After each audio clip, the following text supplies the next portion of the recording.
क्या आपने कभी सोचा है कि मन इतना बेचैन क्यों रहता है? क्यों कभी छोटी सी बात में गुस्सा आ जाता है? क्यों कभी अपनों के लिए भी ईर्ष्या या मोह उठता है? और क्यों कभी कभी जीवन ही निरर्थक सा लगने लगता है? भगवान बुद्ध ने कहा है कि इसका कारण मन की अशुद्धियां हैं, जिन्हें उन्होंने आसव कहा, यानी ऐसी गंदगियां जो मन में लगातार बहती रहती हैं। बुद्ध ने बताया कि ये अशुद्धियां 3 प्रकार की होती हैं: विषयों की लालसा, कामासव; कुछ बनने की चाह, भवासव; और अज्ञान, अविज्जासव। आज के इस वीडियो में हम जानेंगे इन तीनों अशुद्धियों को और उनसे मुक्त होने के लिए बुद्ध द्वारा बताए गए 7 उपायों को। यह शिक्षाएं भगवान बुद्ध ने त्रिपिटक के एक प्रसिद्ध सुत्त सब्बासव सुत्त में दी थीं। उन्होंने यह उपदेश श्रावस्ती के पास जेतवन विहार में अपने शिष्यों को दिया था। तो आइए इस अमूल्य ज्ञान को सरल भाषा में समझते हैं। अब पहले जाने आसव क्या है। बुद्ध कहते हैं, जैसे किसी कुएं में ऊपर से लगातार गंदा पानी टपकता रहे तो चाहे जितना भी साफ पानी खींचो वह कभी साफ नहीं होगा, वैसे ही मन में भी 3 गंदगियां निरंतर टपकती रहती हैं। 1. कामासव, विषयों की तृष्णा, मन को हमेशा कुछ पाने के पीछे दौड़ाते रहना। 2. भवासव, मुझे कुछ बनना है, यह खिंचाव जो हमें वर्तमान से काट देता है। 3. अविज्जासव, अज्ञान, जिससे हम सही गलत, स्थायी अस्थायी में फर्क नहीं कर पाते।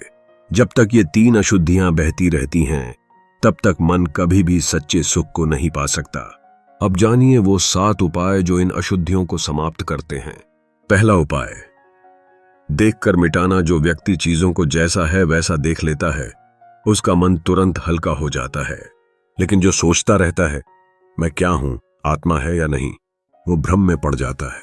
सही देखना यानी यह दुख है, यह उसका कारण है, यह उसका अंत है और यह अंत तक पहुंचने का मार्ग है। ऐसे देखने से 3 बंधन टूट जाते हैं: अहं, संदेह और कर्मकांड पर अंधविश्वास। दूसरा उपाय, संयम रखना। मन के 6 दरवाजे हैं: आंख, कान, नाक, जीभ, शरीर और विचार। अगर इनसे सब कुछ आने दिया जाए तो मन भटक जाएगा। लेकिन अगर हम तय करें कि क्या देखना है, क्या सुनना है और क्या सोचने लायक है, तो मन अपने आप शांत और पवित्र होने लगता है। तीसरा उपाय, सही उपयोग करना। भोजन स्वाद के लिए नहीं, पोषण के लिए हो। कपड़े सजावट के लिए नहीं, रक्षा के लिए। दवा, निवास, ध्यान के सहायक हों, विलासिता के नहीं। जब हम चीजों का उद्देश्य समझकर उपयोग करते हैं तो लोभ और चिपकाव मन से हटने लगते हैं। चौथा उपाय, सहन करना सीखना। धरती सब कुछ सह लेती है, धूप, बारिश, चोट, बोझ। एक साधक को भी चाहिए कि वह गर्मी, सर्दी, भूख, प्यास, आलोचना और थकान को सह सके। जो थोड़ा थोड़ा सहता है वही बड़ा बनता है। हर बात पर प्रतिक्रिया देना, यह मन की कमजोरी है।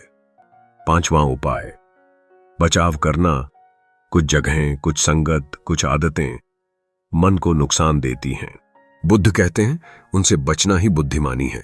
जैसे सांप से दूर रहना समझदारी है, वैसे ही बुरी संगति से दूर रहना आत्मसंरक्षण है। 6ठा उपाय, गलत विचारों का नाश करना।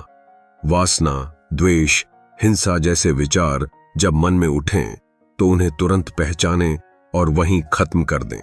जैसे जंगल में लगी छोटी आग को तुरंत बुझा देना चाहिए, वैसे ही इन विचारों को भी समय रहते रोक देना जरूरी है। 7वां उपाय, ज्ञान का विकास करना।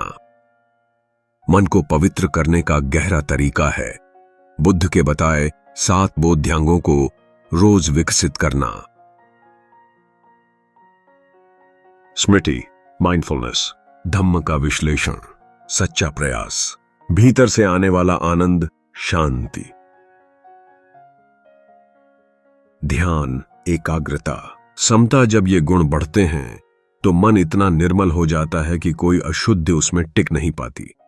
अंतिम बात, जब 7 उपाय सिद्ध हो जाए, बुद्ध कहते हैं, जो व्यक्ति इन 7 उपायों को ठीक से अपनाता है वह तृष्णा की जड़ को काट देता है, बंधनों को तोड़ देता है और मैं की भ्रांति से बाहर निकल आता है, तब वह केवल मन से नहीं बल्कि दुख से भी मुक्त हो जाता है। अगर आपको बुद्ध की ये शिक्षाएं जीवन को समझने में थोड़ी भी मददगार लगीं, तो इस वीडियो को लाइक करें, शेयर करें और चैनल को जरूर सब्सक्राइब करें, ताकि आप हर सप्ताह ऐसी ही और भी गहरी बातें जान सकें। याद रखें, बुद्ध की वाणी केवल ज्ञान नहीं, वह एक दर्पण है जिसमें हम खुद को देख सकते हैं। हम फिर मिलेंगे एक नए सूत्र, एक नई समझ के साथ। सुखी रहें, शांत रहें और सच्चाई की ओर बढ़ते रहें।